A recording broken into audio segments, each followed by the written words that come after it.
Social মিডিয়ায় আমার যে ভিডিওটি এটি ভাইরাল হয়েছে।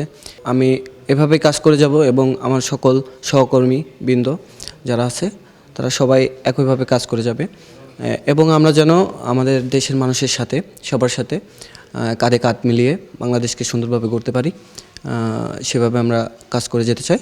অবশ্যই সিনিয়র স্যারের নির্দেশনা মোতাবেক সিনিয়র স্যার আমাদের নির্দেশনা দিছিল যে তাদেরকে যেন বেশি ক্ষয়ক্ষতি করা না হয়, তাদেরকে শুধু ভয় দেখিয়ে তাদেরকে যেন ছত্রভঙ্গ করা হয়। জুলাই গণঅভ্যুত্থানের পর থেকে আমাদের বাংলাদেশ পুলিশে আমাদের নতুনভাবে ট্রেনিং, বিভিন্ন ধরনের প্রশিক্ষণ এবং ট্রেনিং দেওয়া হয়েছে, যার পরিপ্রেক্ষিতে ট্রেনিংয়ে আমাদের এটা শেখানো হয়েছে যে যথেষ্ট কম বল প্রয়োগ করে এবং সরকারি সম্পত্তির ক্ষতি সাধন না করে যাতে আমরা আন্দোলনকারীদের ছত্রভঙ্গ করতে পারি। তারাও আমাদের ভাই, তাদেরকে আমরা বেশি বল প্রয়োগ করে বা তাদের গায়ে আঘাত না করে আমরা যদি জায়গা থেকে তাদেরকে ছত্রভঙ্গ করতে পারি, এটাই আমাদের জন্য অনেক পাওয়া। আমাদের বাংলাদেশ পুলিশ সবসময় চেইন অফ কমান্ডের উপরেই চলে, তো আমার সিনিয়র স্যাররা যেভাবে বলবে বা যেভাবে করবে সেভাবেই। আর এটা আমি নিজের জন্য করি নাই, এটা আমার প্রফেশন থেকে করছি এবং আমি আমার পুরো পুলিশ ডিপার্টমেন্টের জন্য করছি এবং আমার পোশাকটার জন্য করছি, যাতে আমার যে বাংলাদেশ পুলিশের যে ভাবমূর্তি সেটা যেন অক্ষুণ্ণ থাকে।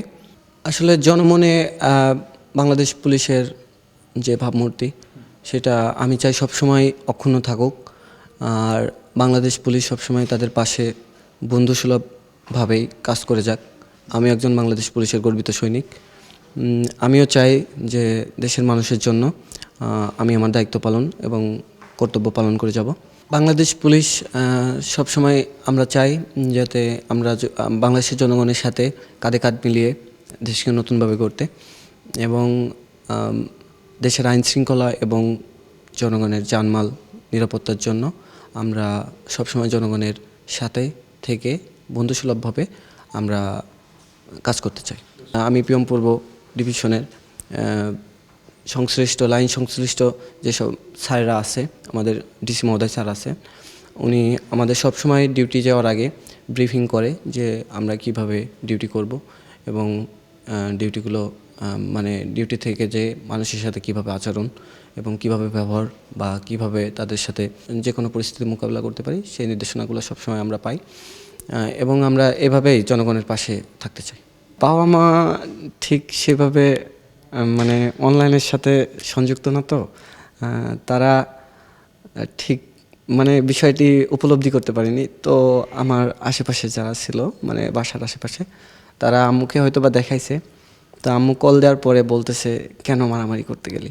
পাড়া প্রতিবেশী, স্বাস্থ্য ভাই এবং যারা আছে আশেপাশে সবাই আর কি কল দিছিল এবং সবাই বলছে যে হ্যাঁ, কাজটা ভালো করছো এবং ভবিষ্যতে যেন আরও ভালো কাজ করতে পারি সেরকম নির্দেশনায় আর কি সবাই দিতেছে।